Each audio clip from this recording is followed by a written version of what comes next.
The Council of 17 Worlds convened in their orbital station, hovering above the scorched wasteland they had designated as Catalog Entry 4478 Beta.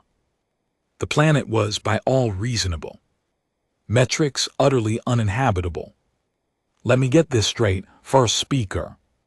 Thorn clicked his mandibles together in what his species considered exasperation. You want to approve colonization rights for this burning hellscape. Counselor Vex, a being composed mostly of gaseous intelligence held together by a containment suit pulsed orange with amusement, the human representative insists. The human is insane, Thorn snapped back. The atmospheric pressure alone would crush most civilized species.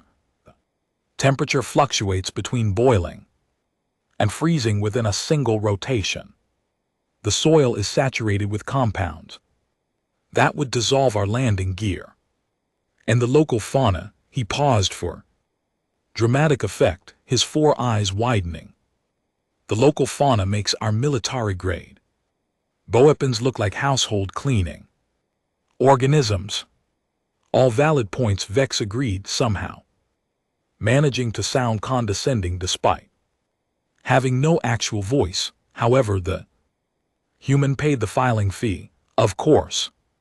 She did, Thorn muttered. Her name was Dakota Mills, and she stood exactly 1.7 m tall, which was considered average for her species and absolutely tiny by galactic standards. She had brown hair, tied back in what humans called a ponytail, skin that had been darkened by her home star, and eyes that held the particular kind of madness that Thorn had learned to associate with her entire species. Thank you for seeing me, counselors, Dakota said, her translator chip rendering her words into 17 different languages simultaneously. She was smiling, which made several council members uncomfortable. Humans smiled for approximately 47 different reasons, and only 12 of them were actually friendly. Miss Mills, Thorn began, trying to inject authority into his voice, we cannot, in good conscience, allow you to proceed with this venture. The planet you have selected violates 83 different safety protocols established by the Galactic Colonization Bureau. 83. Dakota's smile grew wider. Last week it was 79. Did you guys add more rules? Just for me, we updated the protocols after reviewing the planetary survey data more thoroughly, Vex interjected, pulsing a defensive red. The additions were necessary given the particularly hostile nature of your chosen location. Dakota pulled out a data pad, her fingers dancing across the screen with practiced ease. Let me address your concerns one by one, if I may. Thorn's mandibles twitched. This should be entertaining. First concern, atmospheric pressure. Yes, it is high, approximately 4.3 times standard galactic measurement. However, my species evolved at one standard pressure, which is actually considered quite substantial by your metrics. I will need to undergo gradual acclimatization, but it is well within human tolerance levels. You will be crushed, Thorn insisted. I will be fine, Dakota countered. Next concern, temperature fluctuation. I come from a region on Earth called Nevada. Daily temperature swings of 50 degrees are not unusual. I once spent 6 months in Antarctica for research purposes. Your data shows 4478. Beta maintains temperatures between -40 and +60 C. Uncomfortable, certainly. Deadly not for me. Counselor Jen, a crystallid being who rarely spoke, chimed in with a voice like breaking glass. The soil composition is toxic, too.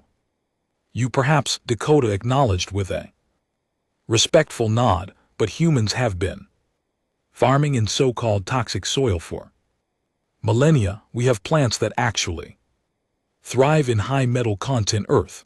I have brought seeds specifically selected for these conditions. Terrestrial plants are remarkably adaptable, some would say.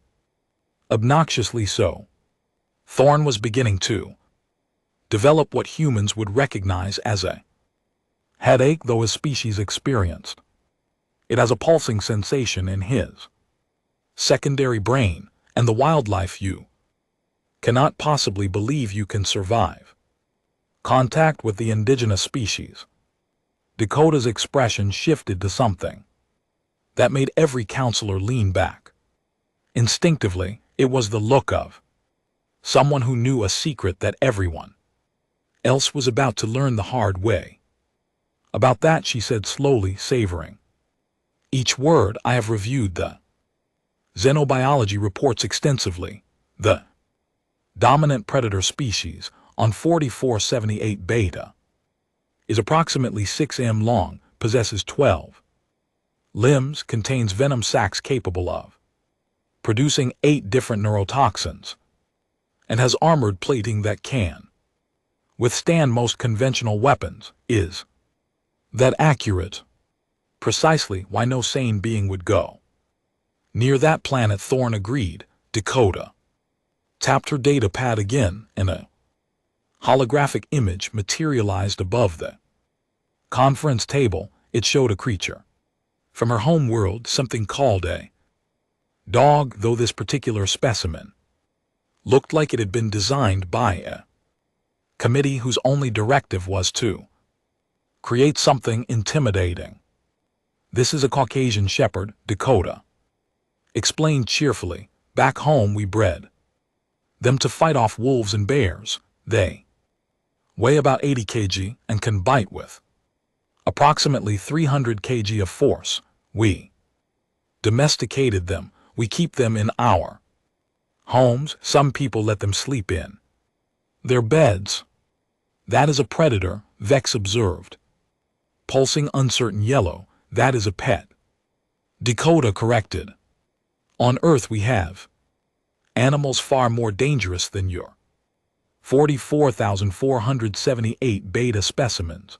We have sharks, tigers, crocodiles, bears, venomous snakes, spiders whose bite causes necrosis, jellyfish that can kill with a single sting, parasites that eat brains, and birds that can literally kick through your rib cage. We share our planet with all of them. More than that, we have learned to live alongside them, study them, and in many cases befriend them. You cannot befriend a creature whose evolutionary purpose is to kill and consume, Thorn protested. Watch me, Dakota replied simply. The council chamber fell silent. It was Jen who finally spoke, her voice cracking through the tension like ice breaking. You actually intend to domesticate the native fauna? I intend to give it a shot. Dakota shrugged, a gesture that meant nothing to most of the council but somehow conveyed casual confidence. Look, I'm not saying it will be easy. I'm not saying there is no risk. What I'm saying is that humans have been taking supposedly impossible situations and making them work for our entire existence as a species. We live on a planet that regularly tries to kill us through weather, geology, biology, and occasionally celestial impacts. We built civilizations anyway. We are persistence, hunters, adaptive survivors, and frankly, a little bit crazy. That is abundantly clear, Thorn muttered. Dakota leaned forward, her expression becoming serious. I have spent my entire adult life studying hostile environment colonization. I have doctorates in xenobiology, agricultural science, and survival ecology. I have trained in everything from hand-to-hand combat to field Surgery, I have spent years preparing. For this exact opportunity, 4478.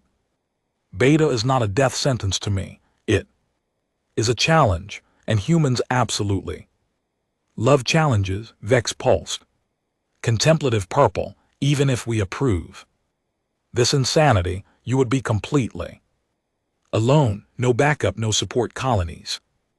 Within reasonable travel distance, no rescue possible if things go catastrophically wrong. I prefer working alone, Dakota said, less chance someone will mess up my experiments.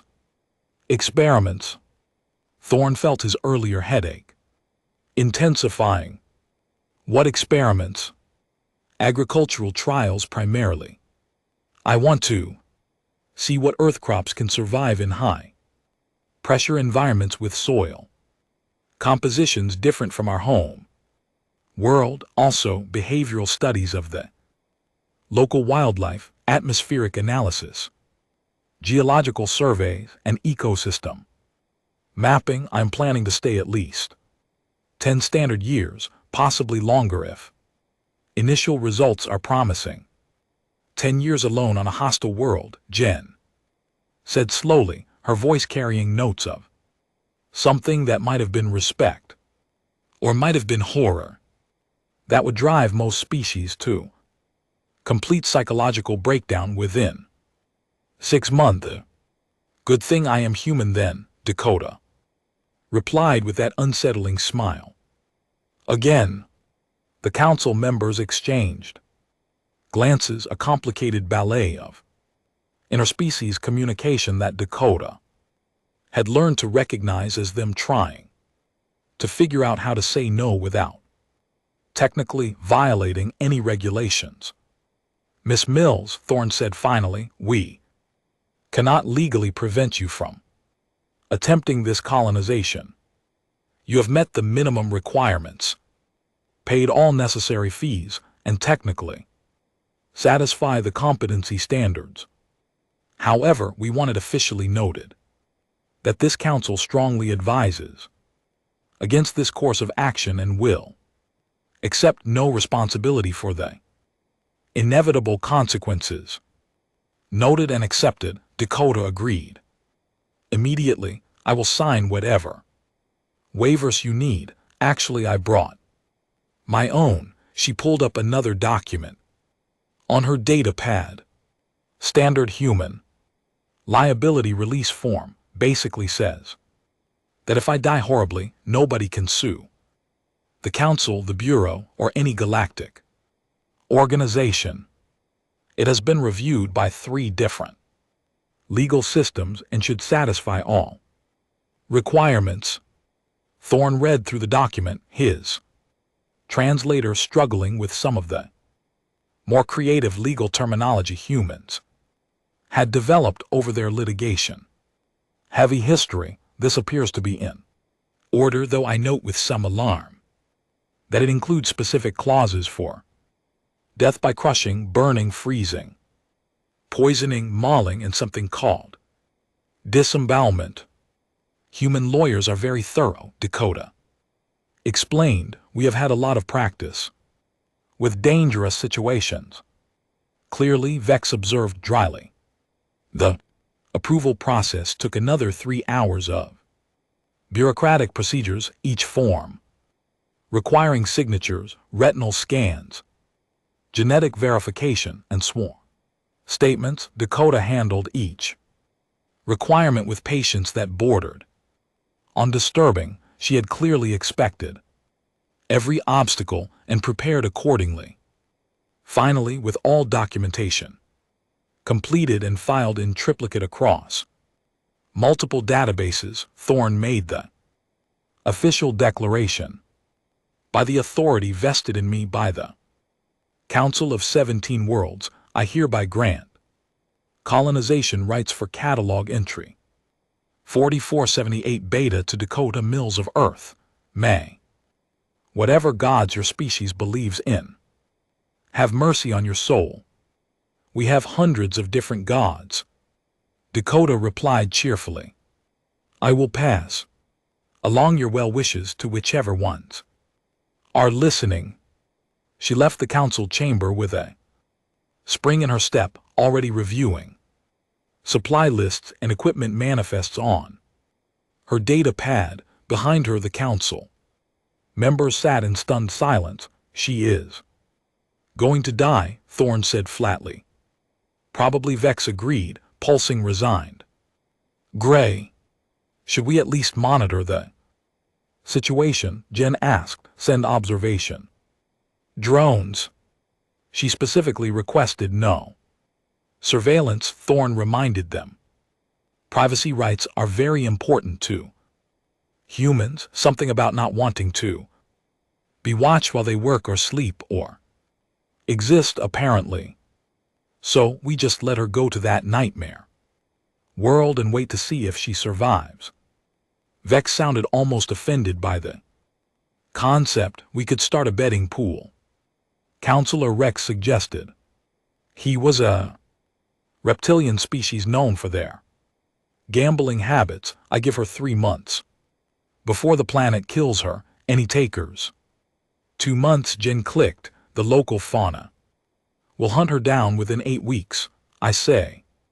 6 months, Vex pulse now shifting to speculative green. Humans are tougher than they look. Remember the incident on Kepler Station? Thorne shuddered, his mandibles clicking rapidly. Do not remind me about Kepler Station. 3 months later, the first reports started coming in. They were not distress signals or emergency beacons. They were data packets, scientific observations, agricultural yield reports, video footage that should have been impossible. Dakota Mills had not only survived on 4478 beta, she appeared to be thriving. This cannot be accurate, Thorne insisted, reviewing the data for the 7th time. According to these readings, she has established a functioning habitat, planted 12 different crop varieties, and constructed defensive perimeter systems using local materials. Look at the video file, Vex suggested. Pulsing excited orange again, Thorne opened the file with mounting dread. Footage showed Dakota standing in front of what could only be described as a farm, actual growing plants in neat rows, irrigation systems constructed from salvaged equipment and local stone, and in the background a shelter that looked far sturdier than any prefabricated human structure had right to be. But that was not the disturbing part. The disturbing part was the creature sitting next to her. It was one of the apex predators, 6M of armored death machine, venom dripping from specialized glands, 12 limbs that could tear through reinforced steel. It was just sitting there next to this tiny human woman like an obedient pet. Dakota waved at the camera. Hi, Council. 3-month check-in as requested. Everything is going great. The pressure was rough for the first few weeks, but I acclimated faster than expected. Crops are responding well to the soil composition, especially the hybrid potatoes I engineered. Weather patterns are predictable once you figure out the thermal cycles. She reached out and patted the nightmare creature beside her. It made a sound somewhere between a purr and a rumble that registered on seismic monitors. Oh, and this is Brutus. He showed up about 6 weeks ago, probably curious about the weird structures I was building. Turns out these guys are actually pretty intelligent. Also turns out they really like smoked fish. I have been catching and smoking the local aquatic species, and Brutus decided that made me acceptable company. Now he helps guard the perimeter and has been teaching me about local predator behaviors. Did you know they have a complex social structure? Fascinating. Creatures once you get past the whole 12. Limbum death machine thing, Thorne made. A sound that his species reserved for moments of complete cognitive dissonance. Dakota continued her report, oblivious to the psychological damage she was inflicting across light years of space. Anyway, just wanted to let you know that the planet designation should probably be upgraded from uninhabitable to challenging but manageable. I will send another update at 6 months. Oh, and for Speaker Thorne, you owe Counselor Vex whatever you bet. I heard about the pool. The transmission ended. She named it Brutus. Jen whispered, her voice carrying notes of awe and terror. She is living with that thing and named it Brutus. I want a full xenopsychological analysis of humans. Thorne demanded. Something is fundamentally wrong with that species. Or fundamentally right, Vex countered. Thoughtfully think about it. We classify planets based on our capabilities and limitations. We call something uninhabitable because we could not survive there.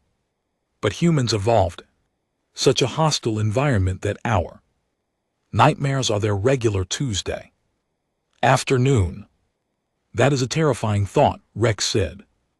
Slowly, it gets worse, Vex continued, pulling up Earth data files. Look at human history. They conquered every biome on their planet: Arctic tundra, burning deserts, dense rainforests, high mountains where the air is thin enough to cause unconsciousness, deep oceans that would crush our vessels, volcanic islands still actively erupting. They went to all of these places and said, here looks nice, let us build a city. The question, Jen said quietly, is what happens when humans decide that all those uninhabitable worlds we cataloged are actually prime real estate?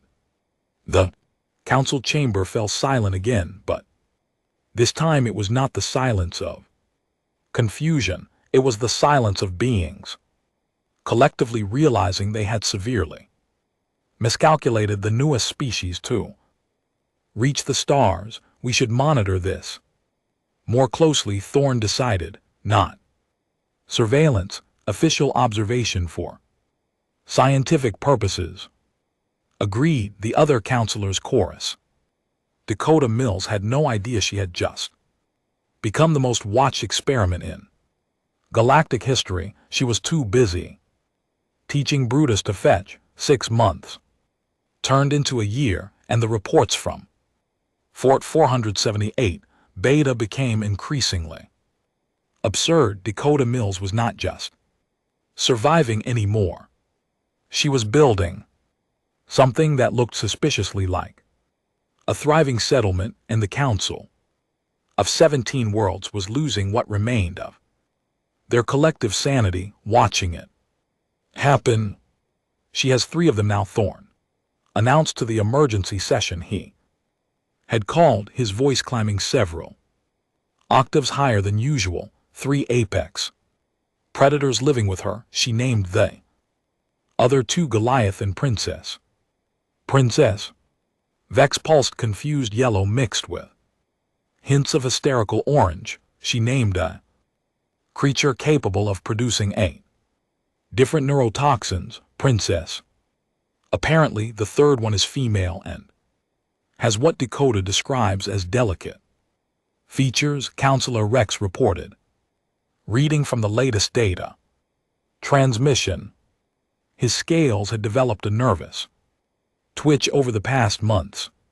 She also mentions that Princess is pregnant and due to spawn within the next lunar cycle. The chamber erupted into chaos.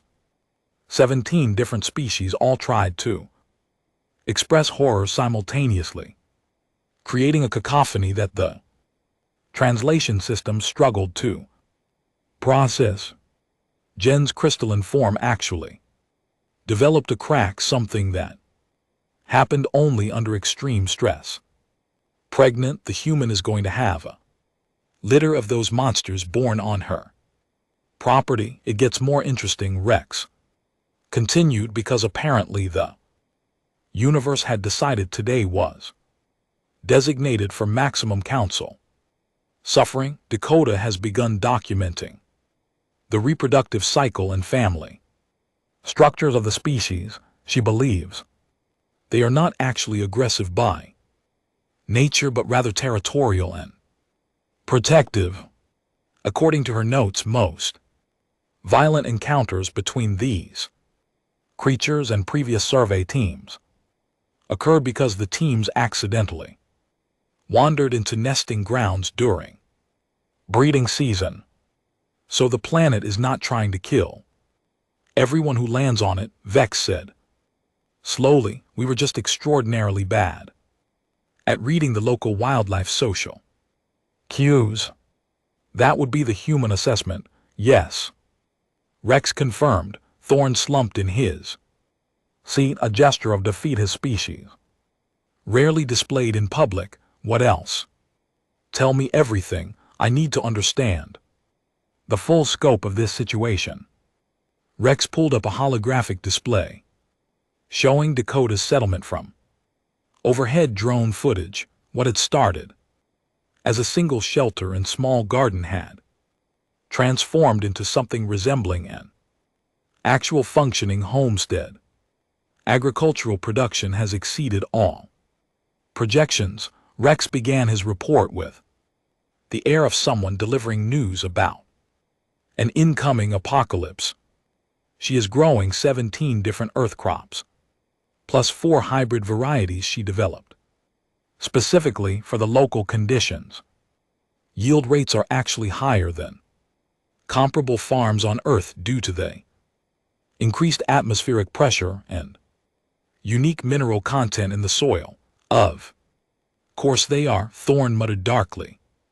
She has also begun cultivating several native plant species for food and medicinal purposes. Apparently some of the local vegetation produces compounds useful for treating various human ailments. She has filed preliminary reports suggesting 4478 beta might become a significant source for pharmaceutical development. The death world is a pharmacy, Jen said, her cracked voice carrying notes of disbelief. Naturally, Rex continued relentlessly through his report. Infrastructure improvements include a greenhouse constructed from local materials and salvaged ship components, a water purification and storage system drawing from underground aquifers, solar collection arrays that actually work better in the high-pressure atmosphere, and what she calls a barn. A barn, Thorn repeated. Flatly, explain the barn, shelter for the creatures she has begun domesticating, Rex said, pulling up interior footage that made several counselors physically recoil. In addition to Brutus, Goliath, and Princess, she now has a breeding pair of what our original surveys classified as Category 4 hazards, 6-legged mammals, roughly the size of earth cattle, capable of goring through reinforced plating with their horns, possessing a kick that could dent military armor. And she keeps them in a barn, Vex stated rather than asked, pulsing the kind of gray that suggested his entire worldview was undergoing rapid revision. She calls them Bessie and Hank, Rex added, because why not pile on more insanity? According to her notes, they provide milk that is surprisingly palatable after processing, and their hides are excellent for leather production. She is also collecting their waste for fertilizer. She describes them as gentle once you establish trust, though she admits Hank can be grumpy before morning feeding. Counselor Mira, a species that communicated primarily through bioluminescent patterns, flashed a sequence that translated roughly to, how is she establishing trust with creatures designed by evolution to kill anything that moves, food? Apparently Rex answered she has discovered that most of the aggressive fauna on 4478 Beta respond positively to consistent feeding schedules and non-threatening behavior. She approaches them slowly, offers food, speaks in calm tones, and demonstrates no hostile intent. Over time, they begin to associate her presence with positive experiences. That is basic animal psychology. Thorne protested. Surely our survey teams attempted similar approaches. Our survey teams were inside sealed environment suits carrying weapons and radiating fear pheromones that the local fauna could definitely detect. Vex pointed out. Dakota Mills walks around in modified pressure clothing with minimal protection, no visible weapons, and apparently no sense of self-preservation. The local wildlife does not perceive her as a threat because she is not acting like prey or predator. Jen realized her crack beginning to slowly heal as she worked through the logic. She is acting like something else entirely. Caretaker, perhaps a provider. Exactly, Rex confirmed. And now for the part that will truly upset everyone. He pulled up financial records with the gravitas of someone presenting evidence at a trial. Dakota has begun receiving inquiries from human agricultural corporations interested in establishing operations on 4478 Beta. She has also been contacted by several xenobiological research institutes requesting permission to send study teams, and most disturbingly, at least 15 individual humans have filed colonization applications for the planet. The silence that followed was absolute. 15, Thorne finally managed to say. 15 more humans want to move to that nightmare world. They are calling it New Montana, Rex added helpfully. Apparently, that references a region on Earth known for ranching, extreme weather, and independent-minded settlers. We are going to have a human colony on 4478 Beta, Vex said. The reality sinking in like a stone through atmosphere. An actual functioning human settlement on a planet we classified as uninhabitable. The implications are staggering. Mira flashed urgently. How many other worlds have we dismissed as unsuitable that might actually be perfectly viable for human habitation? Thorne pulled up the galactic catalog, his mandibles clicking as he filtered through planetary classifications. According to our current database, there are approximately 4,600 worlds classified as uninhabitable due to hostile conditions, dangerous fauna, extreme weather, or toxic environments. Pull up the subset that matches human home world parameters, Vex suggested, already suspecting what they would find. Thorne ran the analysis. The results made his secondary brain throb. 2,300 worlds have gravity, temperature ranges, atmospheric composition, and radiation levels within human tolerance thresholds. We classified them as uninhabitable due to other factors that apparently do not bother humans. Jen finished. We have been sitting on over 2,000 potential human colonies and treating them as worthless real estate. This changes everything. Counselor Brush spoke up for the first time, his telepathic voice echoing in everyone's minds. He was an elder species, one of the original founders of the council, and his words carried significant weight. We designed our colonization standards around species that evolved on gentle worlds, stable climates, doxo, fauna, predictable conditions, humans, evolved in chaos. They are adapted for surviving what we consider catastrophic conditions. So what do we do? Thorne asked. Genuinely lost, we cannot simply hand over 2,000 worlds to one species. The political ramifications alone would destabilize the entire council. We do not have to hand them over, Vex pulsed. Thoughtful purple, but we should probably revise our classification systems, create a new category, specifically for high-difficulty worlds, suitable for resilient species, then open those worlds for competitive colonization claims. Other species will protest, Mira flashed concerned Amber. They will argue humans have an unfair advantage.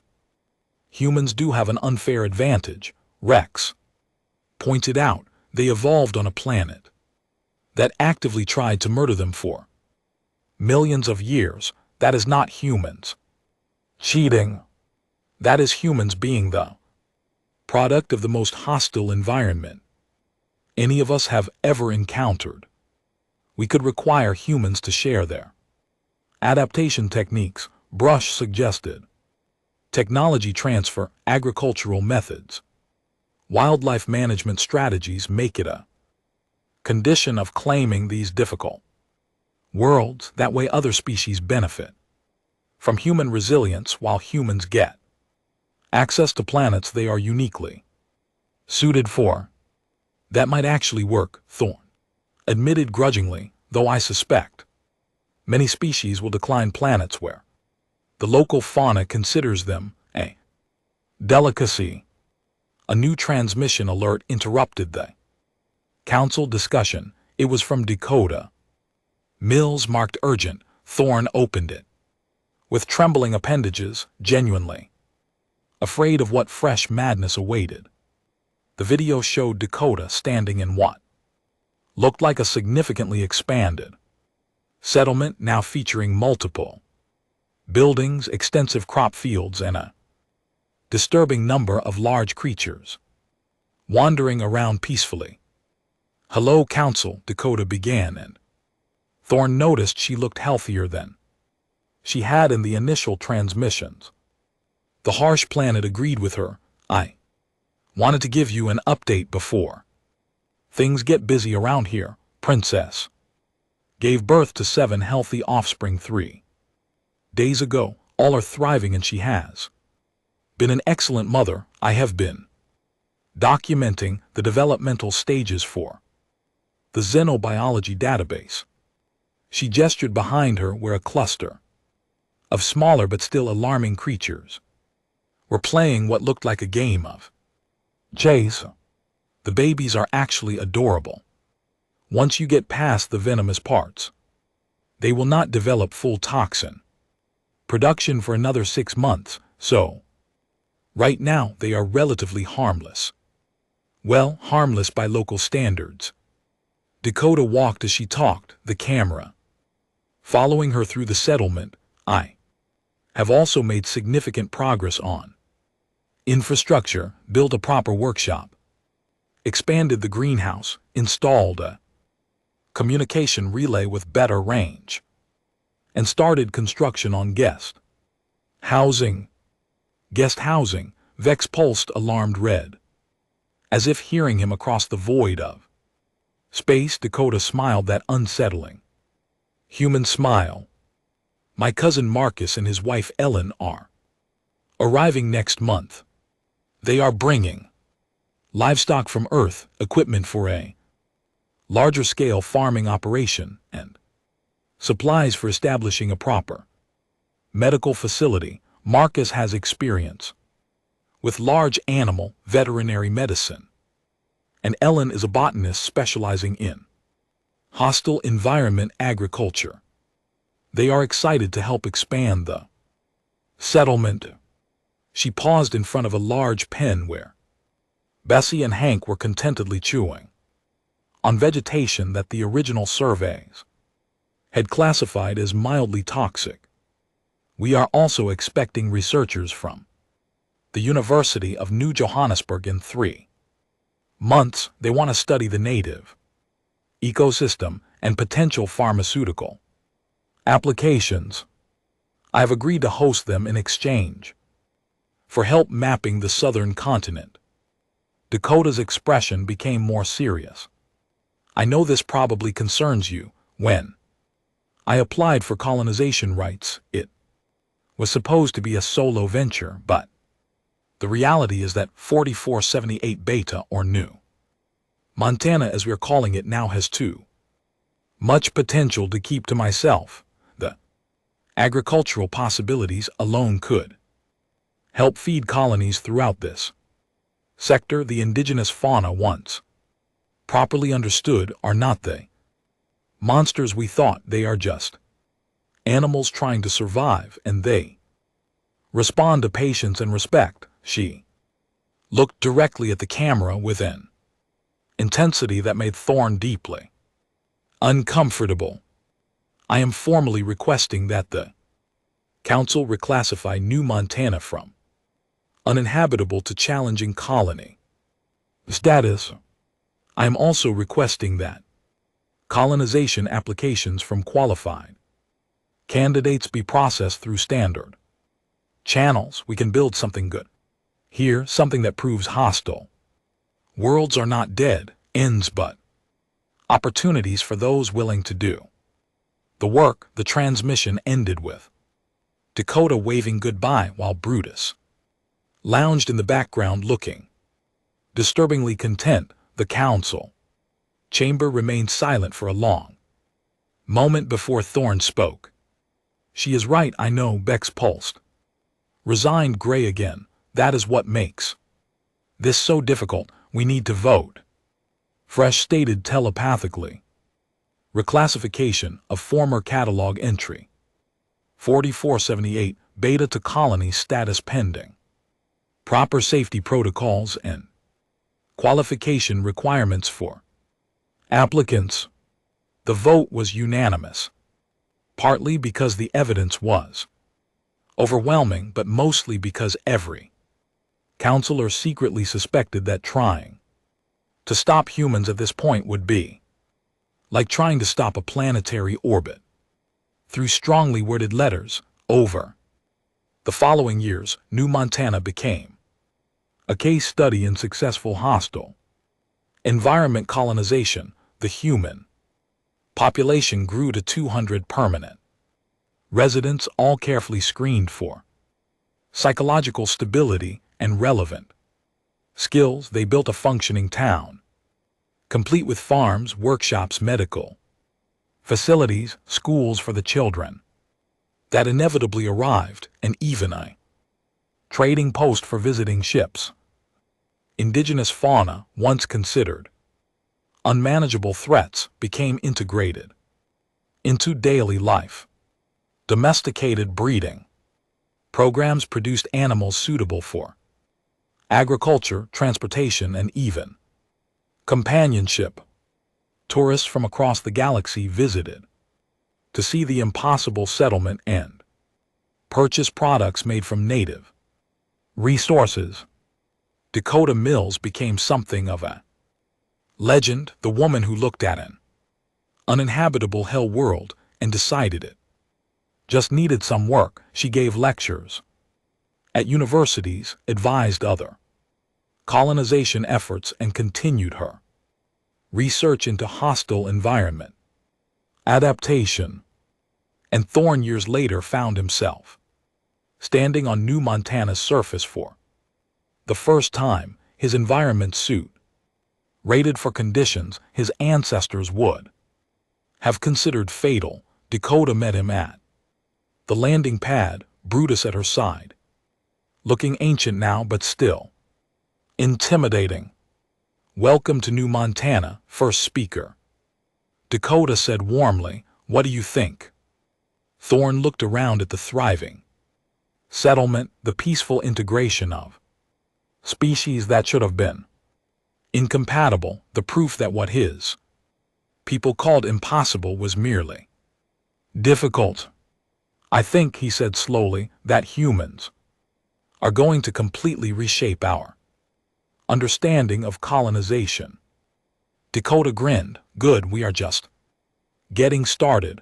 Behind them, princesses' grandchildren played in a pen while Bessie's descendants grazed peacefully.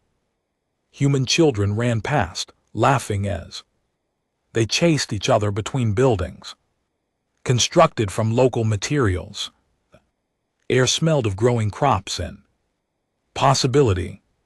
Thorne realized with absolute certainty that the galaxy had severely underestimated humans.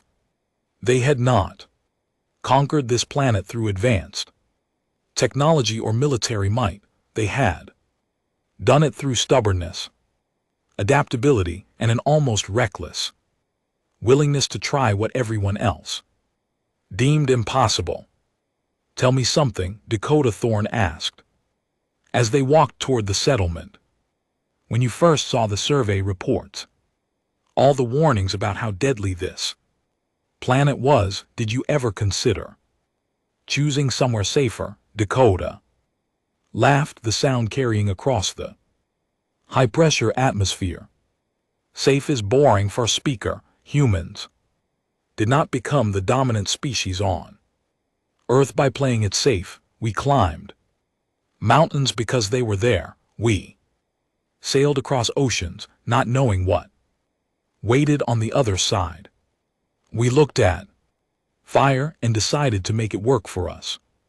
Instead of just running away, that is what we do. We take the impossible and make it routine. She patted Brutus affectionately, and the massive creature made that rumbling purr that still registered on seismic equipment.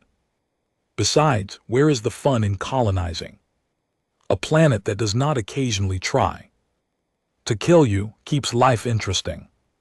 Thorne watched a human child, no more than 5 years old, walk past, leading one of Princess's offspring on a leash, like it was the most natural thing in the world. The predator followed obediently, its 12 limbs moving in perfect harmony. Your species is insane, Thorne said, but there was admiration in his voice now, instead of horror. Probably, Dakota agreed cheerfully.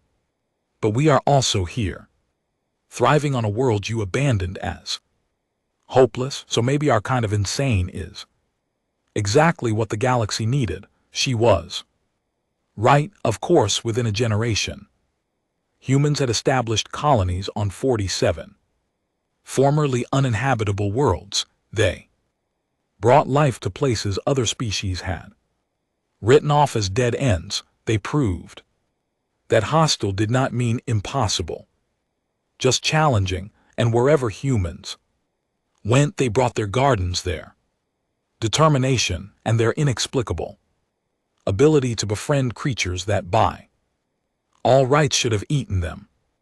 Immediately, the galaxy learned an important lesson. From New Montana, when humans look at your nightmare world and call it opportunity, do not bet against them. They have a very poor track record of failing at things everyone else says cannot be done. Thorne stayed on New Montana for 3 days, documenting everything, conducting interviews, and slowly accepting that his carefully organized understanding of colonization had been completely obsolete the moment humans reached the stars. On his last evening, Dakota hosted a dinner featuring local ingredients, prepared by human chefs who had learned to work with alien produce and meat from creatures that should not be edible. It was, Thorne admitted privately, delicious. So what is next for you? Thorne asked between courses. Dakota's eyes lit up with that dangerous gleam he had learned meant trouble. I have been looking at surveys for the Outer Rim territories. There is this one planet. Catalog entry something or other. Permanent electrical storms, gravity that fluctuates randomly and native. Silicon-based life forms that eat metal. That sounds absolutely terrible. Thorne said weakly, that sounds perfect, Dakota corrected already. Planning, I think I will call it new. Arizona, hot, hostile, and full of things that will keep life interesting. Thorne clicked his mandibles in defeat. Of course you will, and I suppose you will want colonization rights. Already filed the paperwork, Dakota confirmed with that brilliant, terrifying human smile, later as his ship lifted off from New Montana. Thorne looked down at the settlement lights, glowing against the hostile landscape. Somewhere down there, Dakota Mills was probably already packing for her next impossible adventure, and a dozen other humans were preparing to follow her. Example, the galaxy, Thorne realized, had no idea what it was in for, but he suspected that in 100 years, planets everyone currently considered worthless would be thriving human settlements, and his descendants would wonder why anyone ever thought humans could not survive anywhere they called the planet unlivable. She planted crops and raised monsters as pets, and in doing so, Dakota Mills proved that the only thing truly uninhabitable in this universe was human complacency.